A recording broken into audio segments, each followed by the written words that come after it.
And if I could ask people who've come along from CAT tonight to come forward, that's Rachel Clarkson and Trudy Johnson.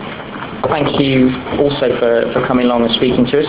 So this is an ongoing piece of scrutiny that we've been doing for some months now. It's been a little bit delayed in terms of us getting some information on rents for voluntary and business premises that the council is charging. You've done an excellent paper that was included in our papers today, which gives us an introduction to what the voluntary sector thinks about this issue and identifies some key issues. But once again, I'll hand it over to you to give a kind of introductory comments, and then we'll go into questions. Sure, okay. I'll only talk for 1 minute. I think you've all read the paper. Sure. It's getting quite late. So premises is a big ongoing issue for groups across the borough, and we've done quite a lot of work historically around the issue as well, which is detailed in the paper. Our sort of most recent big piece of work was between 2012 and 2013, where we coordinated a premises working group, which was also attended by members of the community engagement team at Southwark as well. And Trudy led on that work, which is why I've asked her to join me today, because she was there when it was happening, so she also have some questions around that. So the information in the rest of the report is kind of linked back to the work that was done there, the discussions that we'll have with groups during that working group. But the issue is ongoing. There's a couple of examples of it being raised recently. So we had our first joint Southwark forum bringing together organisations from adult social care and children people on 17th July last year, and we asked organisations specifically what challenges they were facing at that moment. And affordable premises was one of the top 5 issues. We also reran our campus in survey in early this year, which is where we asked all our members to sort of describe the issues they're having at the moment. And affordable premises was the 3rd most problematic issue for groups, behind funding obviously. But optimistically, it was the most frequently mentioned shared resource. So there is a movement towards groups sort of acting more coherently with regards to premises and sharing more resources. There are 4 key issues for groups that came out of the work of the group with regards to premises. The first one was suitability, so finding a space that was in the right condition for groups to use, that was accessible enough for groups as well. Availability, so spaces in quite high demand in the borough, as you can imagine. At particular times and dates as well, where there was quite a lot of groups looking to use the same space and they were having to sort of compete for that. Compatibility, so organisations might be sharing a space but doing things that are really quite different. There's a bit of a clash with regards to groups wanting to use the same space but not quite being culturally appropriate and things like that. And also management, so having the resources to manage space and kind of knowing how we're supposed to behave in regards to space, what policies are, things like that. So we put 3 recommendations into the report. The first thing we kind of wanted was more transparency over what the DCS estate in the borough actually looks like. It would have been great in this report to be able to say there are X number of charities using this number of premises in these areas, but that information is not readily accessible. We know, And during the working group, it was a bit of a roadblock. There was a bit of a gulf between property services and we just couldn't get the information we needed at that point. So it would be good to just sort of know that, because if we do know that, we can sort of tell groups, there's a space here that's this kind of a rent, you might be able to share with that group. It helps us have a bit of a map so we can link groups together and things like that, just to make sure everyone's sort of meeting their potential. There's a strategy, I think, that's going to be in development around premises, BCS premises. And we'd like to be involved in the production of that, but also we'd like to see the DCS fully involved in the production of that. And also we'd like some clear timescales on when the strategy is going to be produced, because I think there's been some sort of, there's not been clarity around what's in production and when, so that would be good to know. And the third thing we thought would be quite good is more sort of transparent or easy to access information on the council's policies around them, just on the website. I think that information does already exist. But it's just not always easy to read or find, so we could help publicise that if it was more readily available on signpost groups.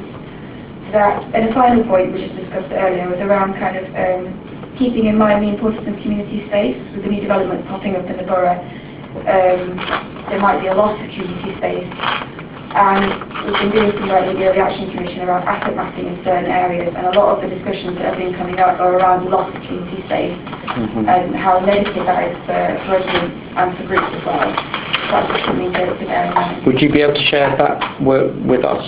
I don't know, I can look into it. All right. Because it's the Early Action Commission's reporting at the end of July. Yeah. So, and there's quite a lot of stuff around what assets in particular areas look like that will be included in the final report. So I can certainly send that to you when it's released, so to speak. Yeah. I don't know if I can share it yet. Sure. Sure. And Trudy, would you like to add anything to that with regards to the work that you did on this? I think that covered it pretty well. I mean, we did from 2012 to 2013 a series of mapping exercises to try and get a sense of what there was available. Because we get a lot of groups coming to us asking for community space. And we can, if we happen to have heard from somebody that something's available, happen to know that something's going on, we can try and link them up. But we wanted to increase that knowledge. So in each of the community council areas in the borough, we had an event called On Location, where the idea was to bring together people that have and run community space in that area, people that are looking for space, and then local authority contact as well. So Carmen and Brendan, who work with the TRA halls and the engagement team, came along.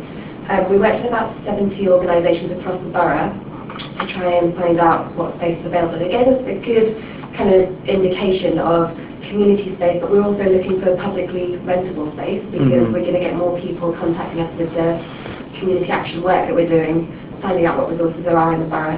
But there certainly was kind of only so far we could go without getting something that could, that can help us get a more comprehensive picture. Yeah. And there were lots of kind of inconsistencies in the way that groups find space and in understanding leases, in understanding their repairing obligations and leases, things like that we've come across with issues with groups. So stuff like that would be really great to have an open dialogue with the premises and property department to find ways that we can help communicate that to groups and make sure there's like an easier flow of information between the two. So, if it's okay, we'll launch into questions. So, at the moment, if your organisation or indeed any part of the community and voluntary sector just wanted to kind of get a list of premises that they might be able to rent, they might be able to use for whatever purposes that they need, at the moment, is it very difficult to get hold of that information from the council? Is that I'm thinking of the groups that have approached us looking for space. They've kind of been signposted to a couple of places here and there, and the issues have been around suitability and affordability. There's nothing that gives them a comprehensive look at what there is in the borough, things that might be up. It's hard for them to find information on what might be up for kind of asset transfer. So presumably what you need is, a database, a live, accurate database of what's available, when it's going to become available. That's what you're after. Am I right in thinking that? That would be really useful. Okay. So there's a GS map that community centres has, which is really good and has a good kind of overview of some of the spaces of all of the council's spaces. It has schools and things, but it's not clear how groups can access those spaces. The contacts aren't always clear and up to date. But we'd like to use a resource like that a bit more to help people find out. And that idea actually, when is something going to become available? I don't know if that's possible. So that would give people, I think a problem with premises is that things always happen on a very short-term, no-notice basis. So you're always kind of running to catch up with yourself. If you're looking to move to a space, or if your rents have been changed, then you need to kind of think about how your organisation copes with that change in your outgoings. There never seems to be any notice or preparation, things just seem to happen. So I think finding ways to kind of be a bit more informed in advance and scanning to kind of see what potential things on the horizon groups to groups would be really useful. Good. Okay, Neve. Thanks very much for coming along. And it was Gordon who met with me about a year ago who raised the issue, and so thank you to Gavin for allowing us to put it on Scrutiny. And it's been really helpful in the fact that we've also battled to get information, and my bugbear has always been the transparency point, and I think you're right, the information isn't all in one place, but it also doesn't seem like, for sometimes very good reasons, different groups are treated differently. It might be historical, it might be because of what they're doing, and I just wondered, I mean obviously your recommendations talk about it a bit, about the strategy, but kind of having almost the principles written down of why stuff gets rented and at what rates. is that something that you've also found difficult, and do you think that would be helpful? I mean, I just think sometimes I sense from businesses as well as voluntary sector that they kind of, it creates a bit of bad feeling almost, because it's like, well, I think they're getting a discount and that's not fair. And is that something, and do you think sort of having, I don't know if charter is the right word, but a statement of principles? More consistency around, like you said, sort of stipulating why X charity pays X amount for X premises, whether or not there is a historical agreement on that. But I don't know whether groups should still be on. I don't know whether or not there should still be different. What do you think, Jude, whether or not? I suppose just a little follow-up before you answer as well is that the council says, well, it's confidential information between us and the group, and so actually would groups want that information published as well? It's tricky, I think. I think it's, I think we can allow for the fact that it's a massive change in their policy towards rents, where they've said we want to move everybody up to market, and that takes time to implement. So over the course of however many years that would be, you'll have groups on different rates and you'll have different systems going on, and that makes sense. And I think being open and transparent about that would help us to deal with groups in advance of that change and help them plan and think about how they get their core funding in to manage that massive increase. So I think groups would be nervous, but I think if it could be clearly explained that this is why, this is the plan for the future, there must be a reason to it all. And I think if people can kind of see what that is, they'll be able to better position what they want to do with their organisation and how, understand why they might be asked to pay something that's quite different to somebody else. So new groups as well that are looking for space, it's really hard to come by office space, because mapping stuff we did gave a good idea of halls that you could rent and spaces that you could use for events and sessions and training and workshops. But for office space, that's really hard for groups to come by. So again, that's something that if we could have that overview of what's available and who's where and who has space that might be up for sharing, we could help coordinate that a bit more. So I think with the strategy, I think key principles are good. I think allowing some flexibility for the fact that there are changes may take time to bed in, but just to give people clear information about what they can expect from the council when they're looking for premises. Okay, good. Thank you. Paul, no my questions just now. You're top of the class today. Is there anybody else who wants to maybe? I just had a quick question. From your perspective, what volume are we talking about in terms of inquiries that you're receiving in this area? Like, how much of a problem do you perceive this to be? It's not floods of inquiries, but it's always kind of in one of the top 3 things that new groups will be looking for. And new groups, of course, are a bit different. It takes time for groups to establish themselves, and it might not necessarily be the first thing on their priorities.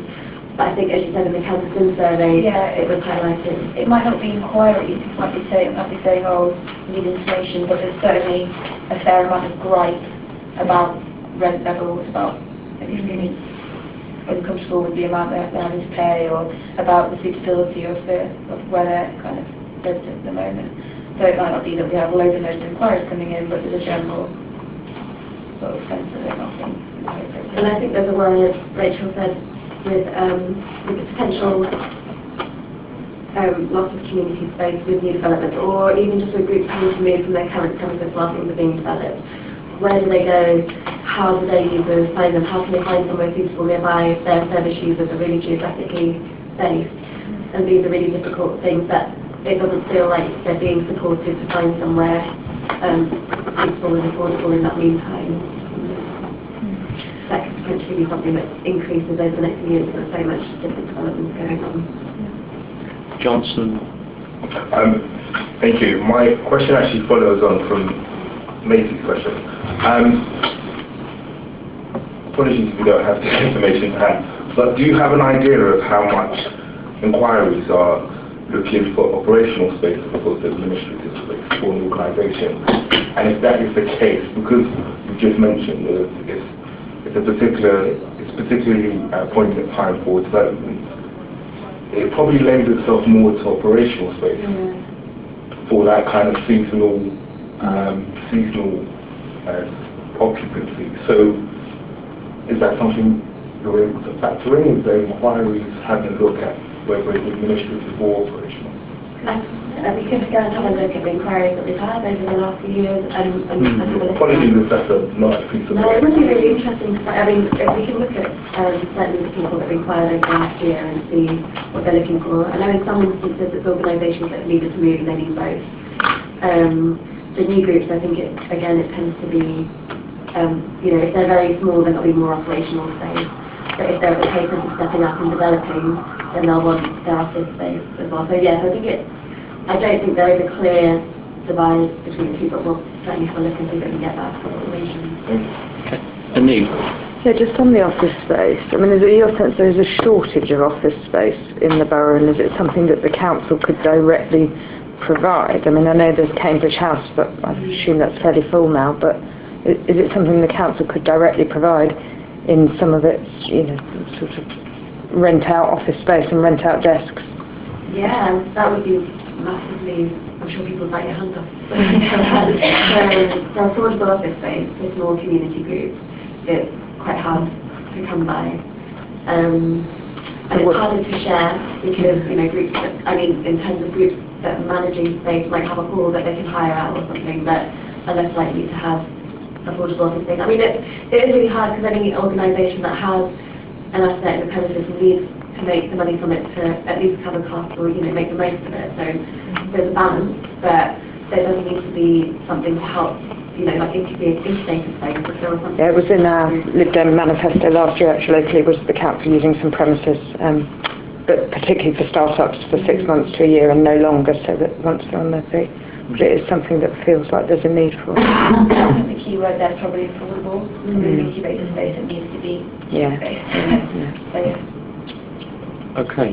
I just want to come back on something you said earlier about the current development of the strategy that the council's going. Stephen is here this evening. See, it was a bit strange that Stephen, so we hadn't mentioned that you were here. It's like we're talking behind your back in front of you. It's been, hope you don't mind too much. Hello. Yeah, I'm sure you're used to it.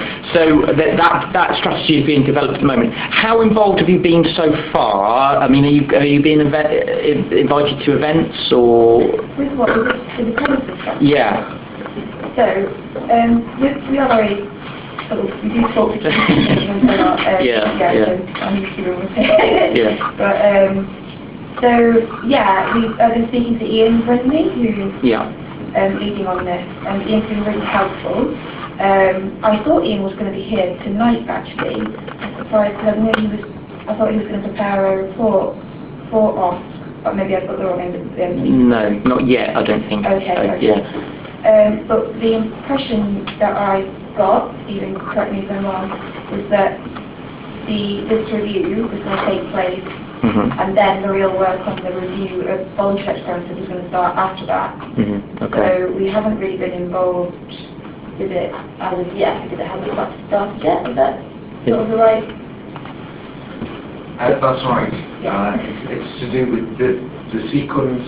What we've committed to do what we'd already committed to do was to do a review with community actions. So that the scrutiny then came along, so there's an opportunity for the work of the scrutiny committee. Entirely helpfully, or good. Okay, so this is a really good opportunity for the recommendations that come out of our scrutiny to influence that. Okay, fantastic. Well, that's really good to hear.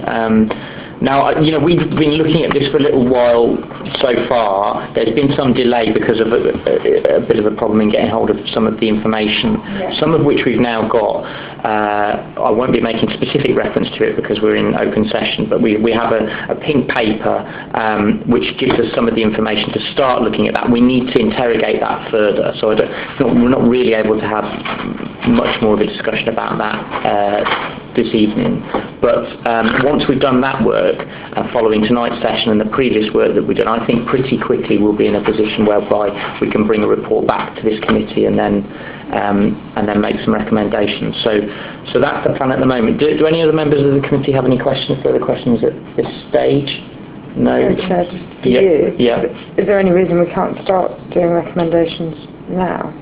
Well, I thought a better way of doing it would be for us to have a written report. I prefer, if we're going to make recommendations, for us to have bit of evidence, this is why we're making these recommendations, and these are the recommendations. We could, I'm sure, brainstorm a few ideas tonight. No, sorry, just asking, so when will we do? Will you do that written report next? I'll draft something, but I will invite people, as many people as possible, to make contributions. So, if you've got ideas, if you've got thoughts about what might go into that, probably the easiest way for me is if you email them to me. Okay. Send them through to me, and I'll say that every member of the committee genuinely, get your ideas into me, and then hopefully then when we come along to have a discussion about the report, a draft of the report, your ideas are already in there.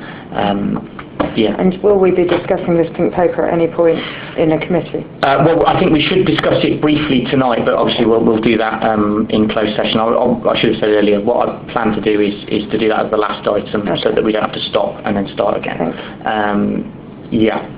Okay. Well, look, thank you very much for coming. I really appreciate it, and we'll move on to